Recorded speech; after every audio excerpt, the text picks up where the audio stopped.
Hello again, one and all, and welcome to episode 432 of Love at First Scent with me, Persolaise, live on YouTube. Thank you very much for tuning in, whether you're watching live or you are watching the recording.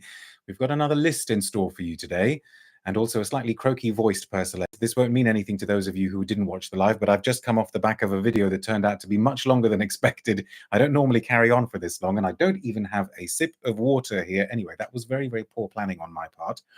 Deep breath, never mind. First comment goes to Ilias, who says, made it for this one. Yasu Ilia, how are you doing? Rachel is here as well saying, yay, lists, happy Valentine's. Absolutely.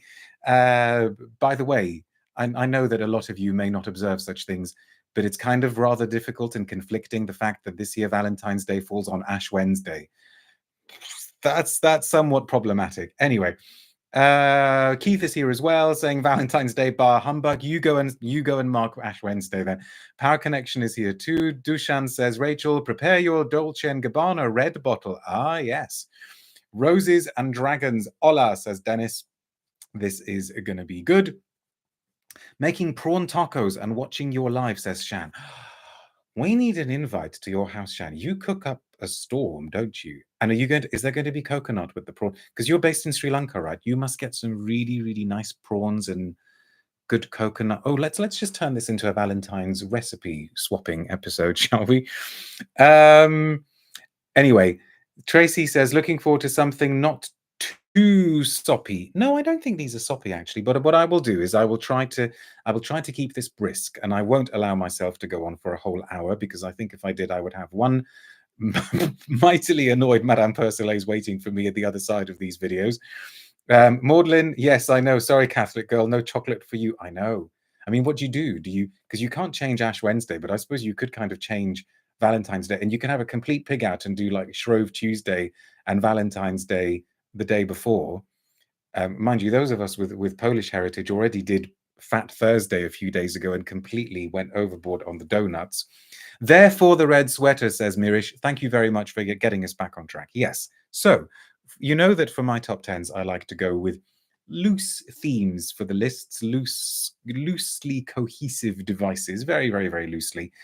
And this time I thought, let's do something kind of vaguely synesthetic, or an excuse for something synesthetic. And I thought, well, let's do red. Let's do perfumes that for some reason make me think of the color red, or make me picture various shades of red.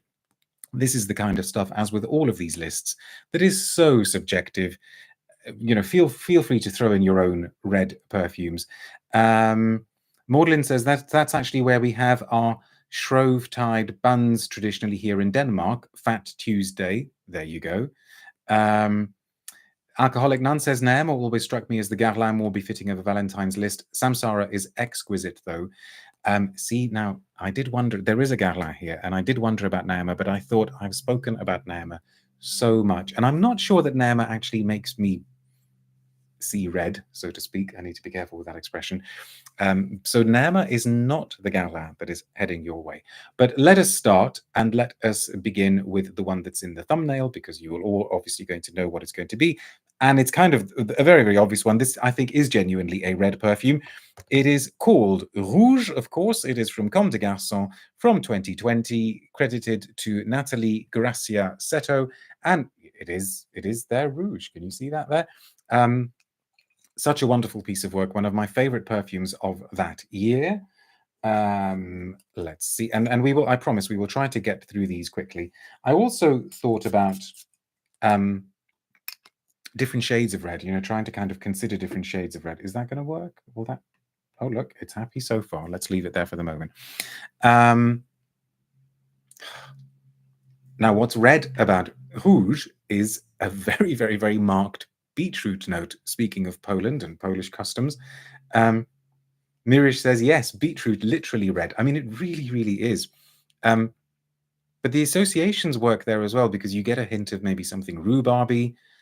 But it is a fascinating perfume, a really, really interesting perfume. I would certainly be happy to gift it, or be gifted it for Valentine's Day.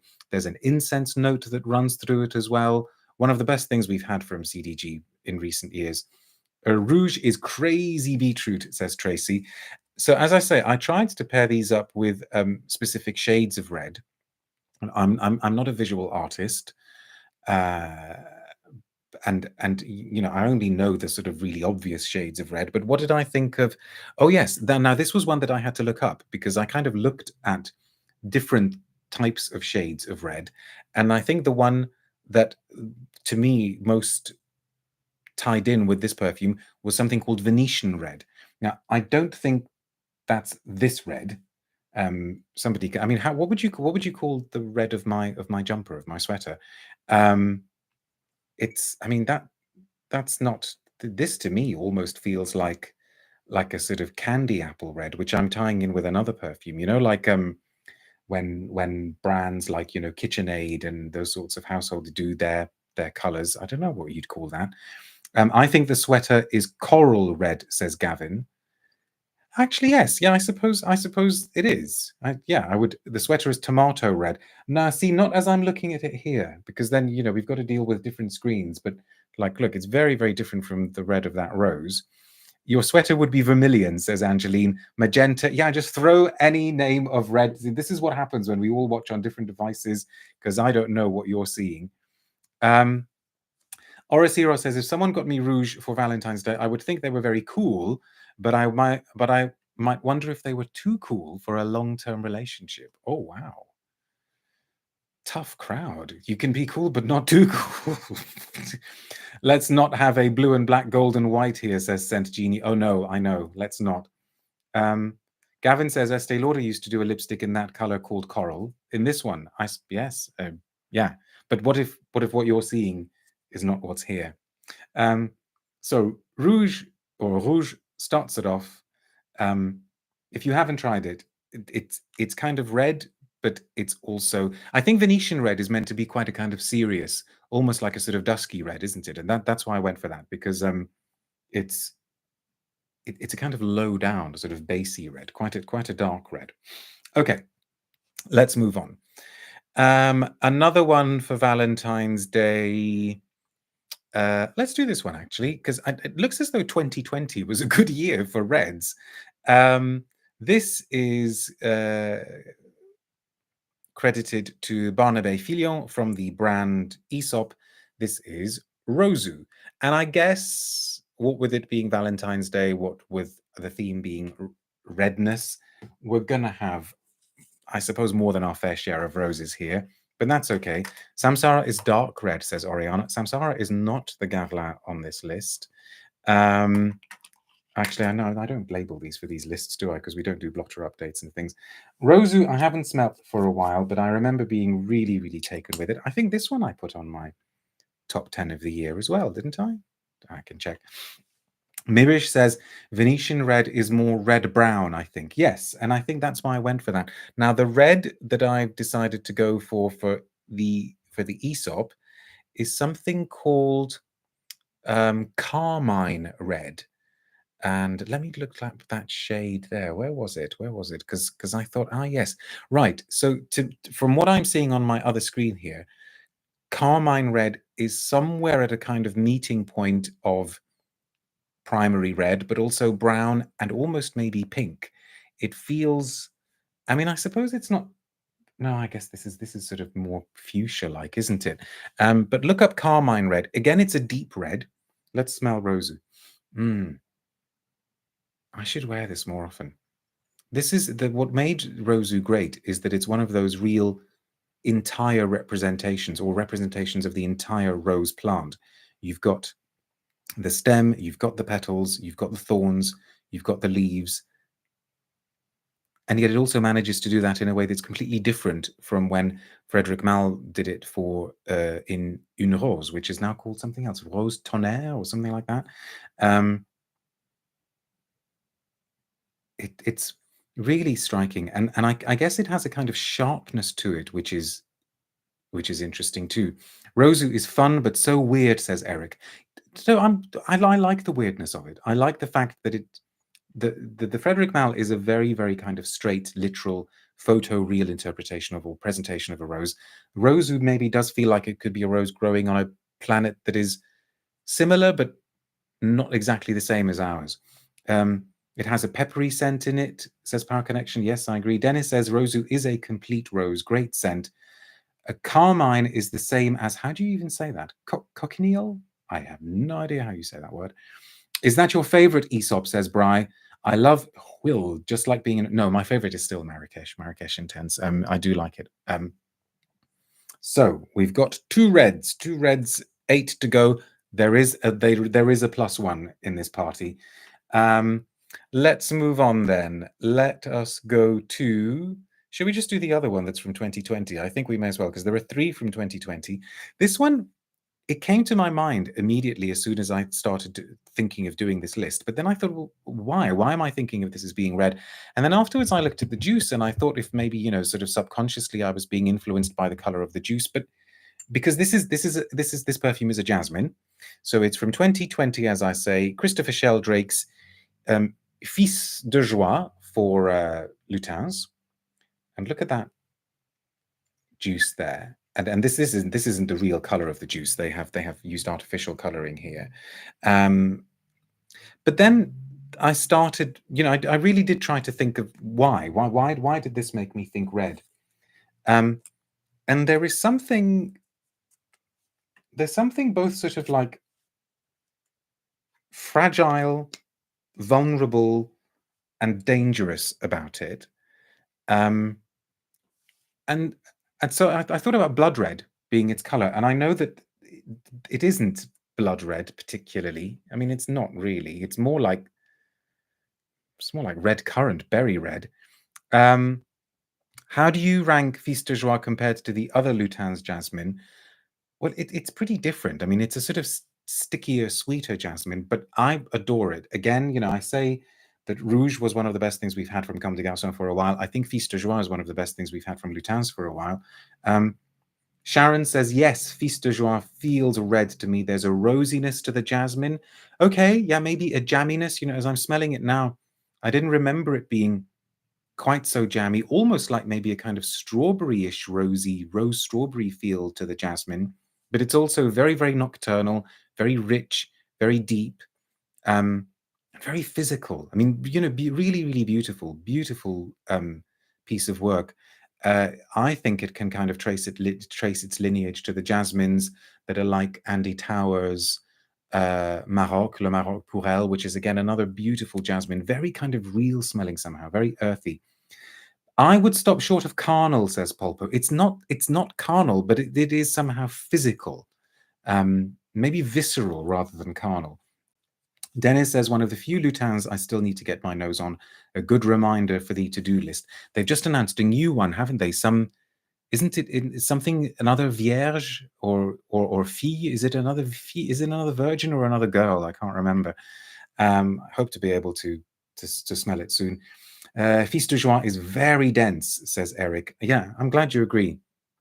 But beautiful, really, really beautiful as well. So there we go. That's the 2020 representation. I suppose these were all conceived pre-COVID, weren't they? Let's now go a little bit further back in time. Let's go to the 90s. This is the one that I decided was a kind of burgundy red, so still quite dark.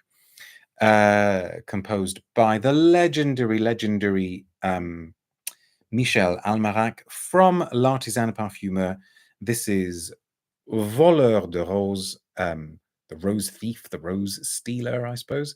And I checked, it is still part of the new range, but I'm fortunate in that I have a slightly older bottle. I mean, it isn't sort of, vintage original, but it is clearly an older bottle because it looks like this as opposed to current. Let's have a spray. So as I say, this is the burgundy one. This is the real kind of patchouli rose, I think.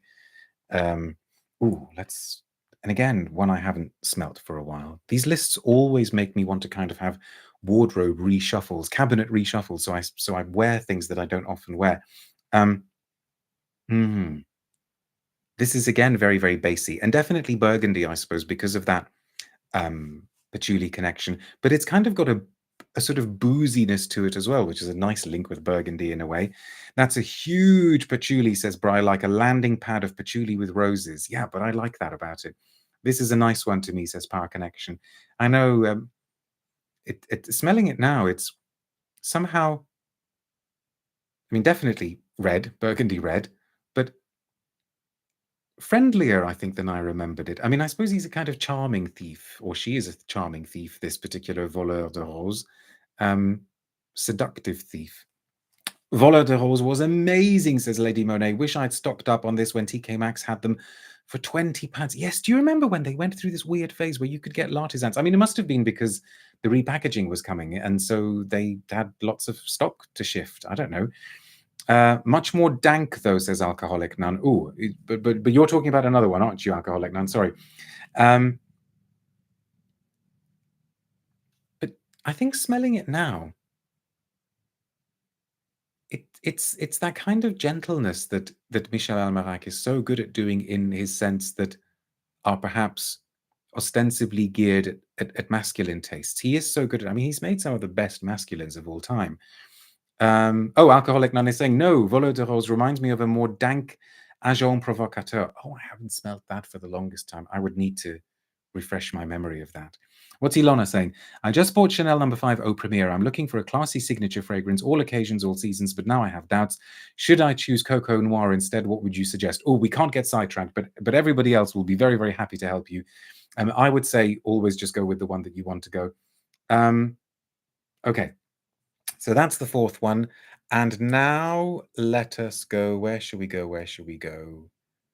Let's do this one from 2018, because this is maybe a little bit of a naughty choice, because it isn't a kind of, you know, perfume that you spray, although you can have the spray version if you like, but I need to get the names right. So this is from Ostens, a brand that, you know, we always wait with bated breath for them to give us something new.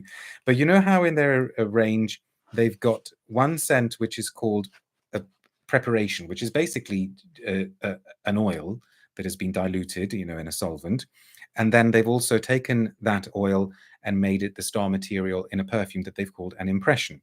So if you would like to go with the rose oil Isparta impression, you may, but the one that I'm going to suggest is the rose oil Isparta preparation, and this is the shade that they reckon it is. I have put down that I think it's a little bit more scarlet, which I suppose is kind of the one at the bottom, I suppose.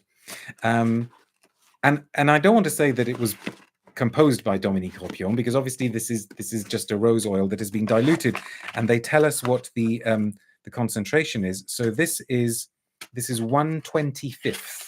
So 1 part in every 25 of what's the stuff that's in here is rose oil, and they give it to you in a little bottle like this, and they also give you, or they certainly used to give you, a little wand dabber thing.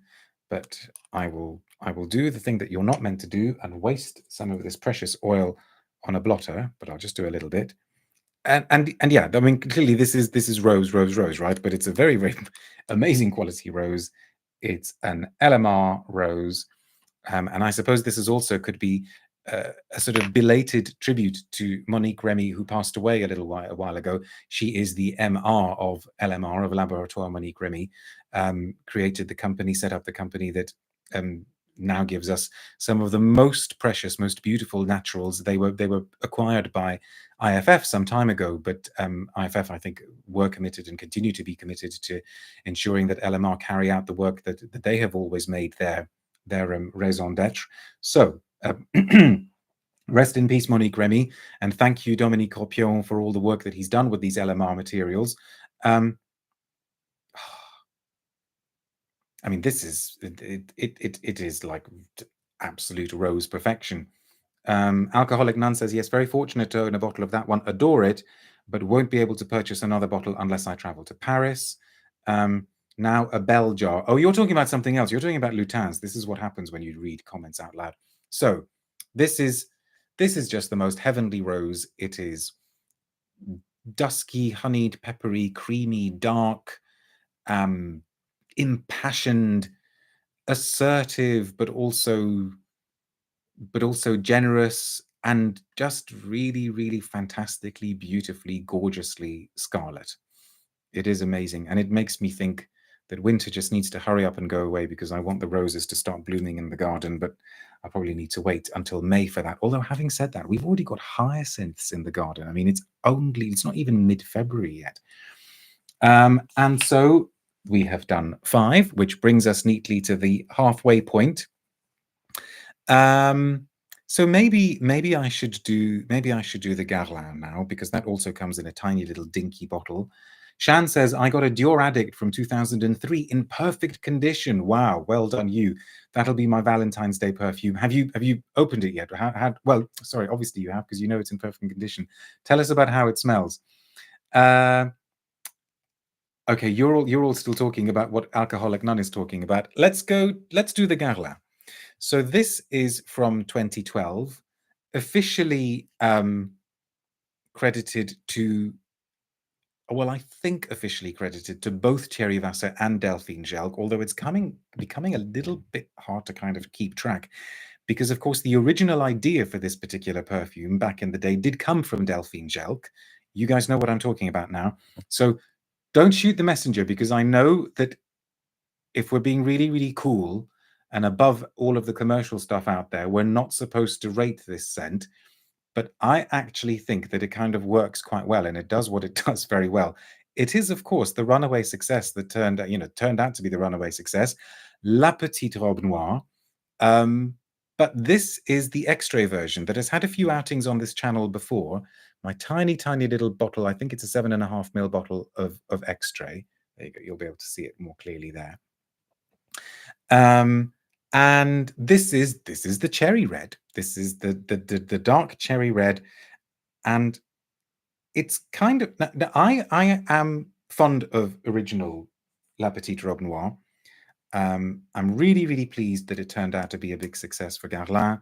I think it works extremely well for the sorts of people that it's aimed at. You know, one of my younger nieces, she basically made it her signature for years, and actually it usurped Coco Mademoiselle, which is quite a feat. You know, a lot of people fell hard for this perfume. The flankers, I mean, there are so many flankers. I think at the last count there were about 3,418 flankers, or no, 3,419, I think. I forgot the most recent one. And those flankers, you know, there are like flankers of flankers now, and you kind of get completely out-flankerized, and you come out the other end not knowing what's being done to you. But the original idea of that rose with the cherry note and the patchouli just worked really well. Yeah, and it never ever fails to put a smile on my face. I think because of that powderiness in the base, you smell this. It's been very, very influential. You smell this kind of thing around a lot, and that cherry rose patchouli combo did extremely well for them, and there are lots and lots of imitators. I think this one is still the best. Alcoholic Nun says cherry Guerlinade, essentially. Yes, brilliant way of putting it. Yeah, absolutely. You're absolutely right. What's that Gavin is saying? You look is that Gandalfian with that little girly bottle? Well, because I don't get it. I don't get it. Do you mean Gandalfian or something else? And it's just so happy, and it's juicy, and it's Moorish, and it fizzes with life and energy. And the ad campaign that they, you know, the animated ad campaign that they had to go with it was just genius.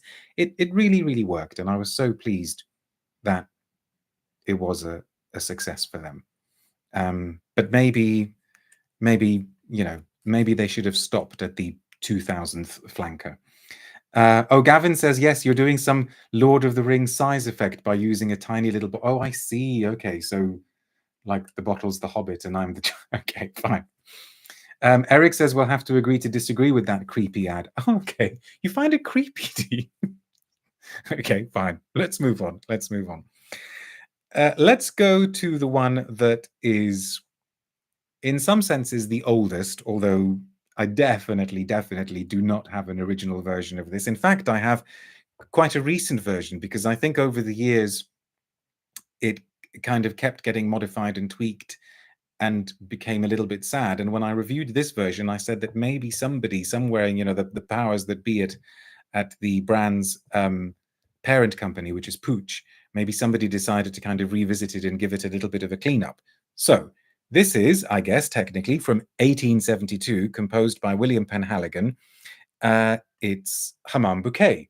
but this is a very, very, very recent bottle, and I think they've done a good job. And I talked about it on a video, what, maybe about a year ago, just over a year ago. And this is the one that to me is like a really, really rich, faceted ruby red. Interestingly, they've gone for a red bow, and I've only just realized that. I wonder what color we'd call that. I suppose it's more pinky than ruby, but then maybe ruby is a kind of pinky red. Let's pop that on here. And I really like Hammam Bouquet. I like the fact that for this version, they haven't shied away from the retro quality. I like the fact that it's got a little bit of animalic funk. So yes, you've gone to the hammam, but we're not quite sure whether this perfume is about the state you're in when you go into the hammam or the state you're in when you leave. Again, really, really nice, dark, dusky rose. I mean, definitely shades of the duskiness of the LMR rose that I smelled a few minutes ago. There are pinky rubies, says Maudlin. There you go. I'm wearing a Penhaligons today, says Alcoholic Nun. Lily and Spice, a masterpiece that was tragically discontinued. Yes, and I still have a bottle. And when I was digging out some of the old Estee Lauders for the previous video, I found my bottle of Lily and Spice, and I thought, that was brilliant. A really, really well done Lily, wasn't it? Really fantastic perfume. But Hammam Bouquet is just suave without being overly aggressive, sophisticated without being overly knowing or ironic, retro without feeling like it's just stuck in the past and has nowhere to go. Really nicely done. Nicely done. Amazing list and theme, says Mirish. I'm glad you agree. You need to tell me what some of your favorite red perfumes are, okay? This might be a good point as well to say, if you're enjoying the video, please give it a thumbs up, because that really, really, really helps with the old YouTube algorithm and with the statistics. And if you would like to find out how you can support my work, you should be able to see a link to my Ko-fi page in the video description below. How many have we got left? I can't count. 1, 2, 3, 4, 5. Is that right? Have we got... Am I missing one? 1, 2, 3, 4, 5, 6. No, there's 3 left. Okay, no, we're good. We're good. So, number 8 on this list. Oh, but there is a +1. Okay, that's why I'm being thrown. Number 8 on the list. Let us do the one that's maybe the quietest one. And this is the one that I thought might be the coral red.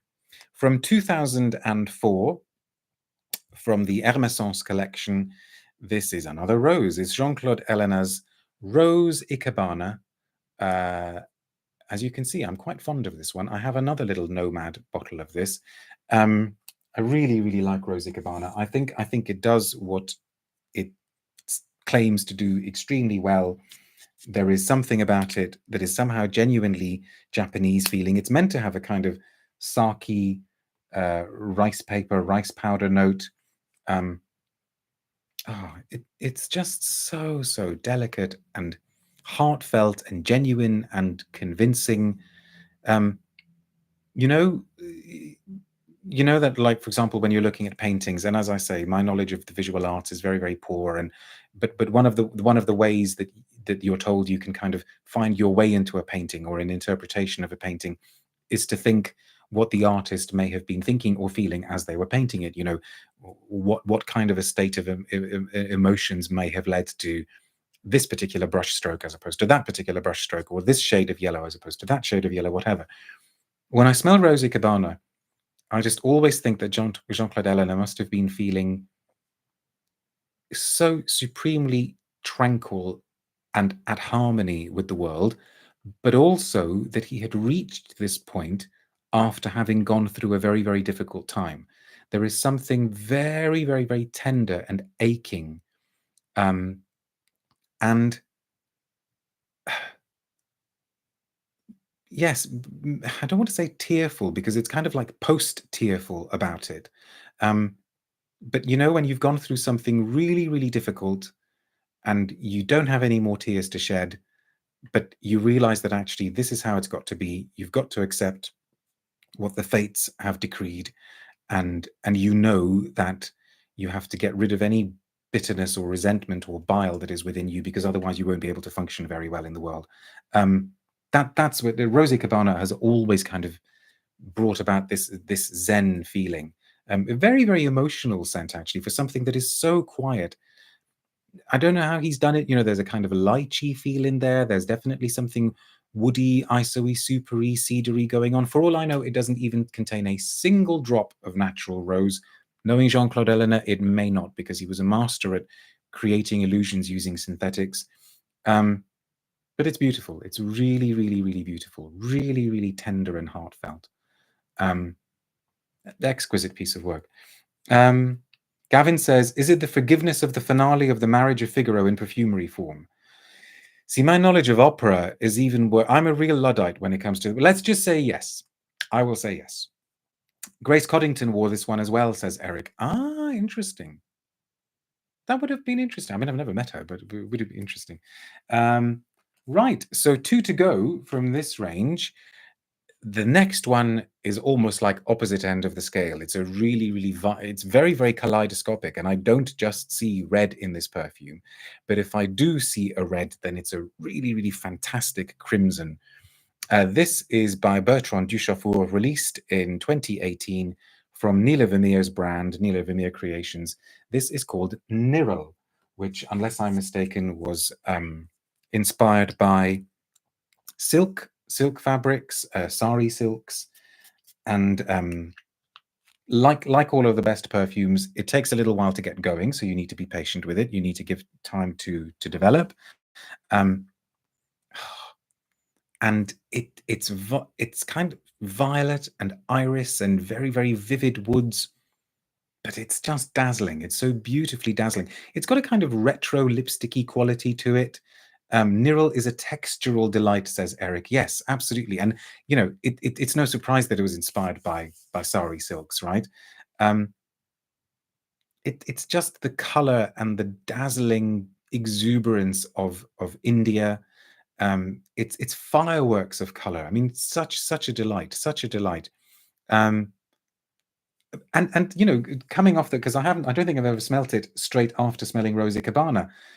But you feel that Duchaufour was in a very different state of tranquility and harmony when he made this. It's joyful harmony, joyous harmony. You know, when you just want to wear as many different colors as you can possibly gather, because you just want to project all of this this happiness and excitement to the world. It's a very, very excited and exciting perfume. Sounds regal and rich, says Jen. Oh, it is really, really beautiful. I mean, if you've never discovered the NVC range, the Neela Vermeer Creations range, make that go very, very high up, if not to the top of your must-try lists. I believe they do discovery sets and things like that, so do check them out. And the final kind of official one on the list is one that I think we've barely talked about on this channel. In fact, I don't know if we've ever really brought it out. If we have, it's been a long time. This has been through a few reformulations. The bottle that I have is not especially old. It might be about, I don't know, 15 years old, which in, you know, in some senses does make it a vintage. This is from 1994. Are you ready for this one? This is the one that I call my candy apple red, by the legendary Maurice Roussel. This is Tocade from Rochas. And I would imagine a lot of you are going to now go, oh my goodness, why is he bringing this out? And a lot of you are going to say, brilliant, well done, excellent. Lots of people love this one. OMG, says Power Connection. Now, is that a good OMG? One of my all-time favorites, says Alcoholic. None. Tocade is heavenly, says Eric.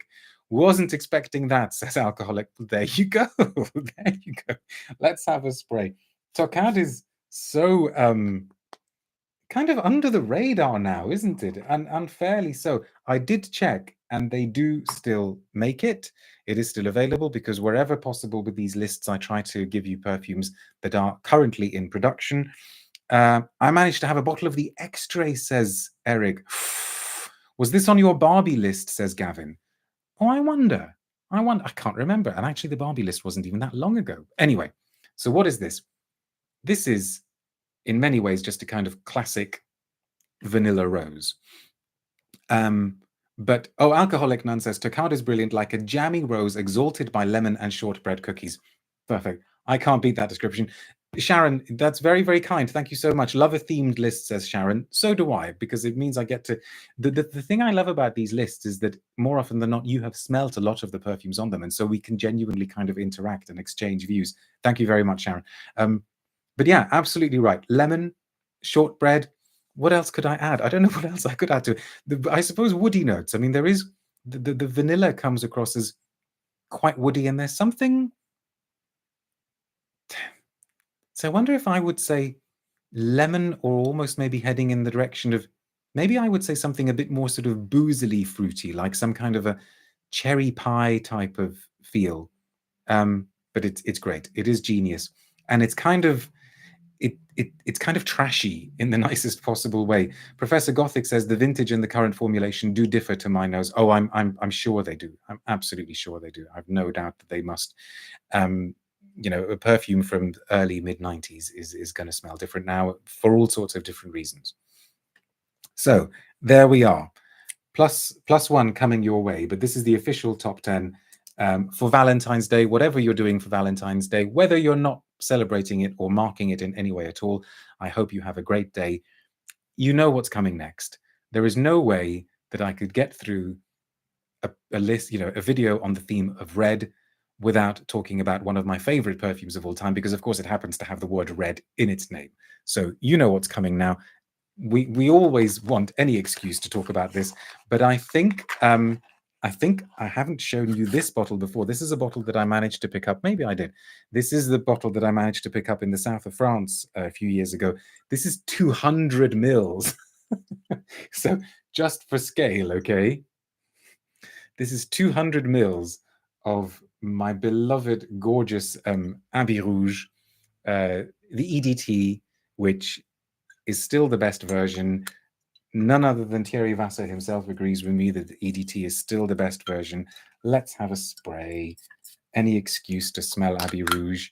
And I didn't come up with a shade of red for this one, because I don't think that's the main thing that I can't stand about. The only thing that I can't stand about this perfume is that it is, of course, associated with equestrianism in the not very nice ways, but I just put that out of my mind because the perfume is just divine. I'm not going to talk about Abbey Rouge now. I have done video after video and blog post after blog post on Abbey Rouge. If you would like to know what I think of Abbey Rouge, just search Persolaise Abbey Rouge and tons of stuff will come up, I promise you. This one is the Mozart Horn Concerto. Let's just say this is perfect red. It's so good. Although I don't necessarily, you know, I don't particularly think of this as a red perfume. If I really thought of it as a red perfume, I would have included it in the top 10. I just think of this as an absolutely perfect perfume. Okay. Thank you very much indeed for watching. Be good. Stay tuned to social media for details of more videos coming your way. Thank you very much for the fun and the interaction, and I will see you soon. Bye now.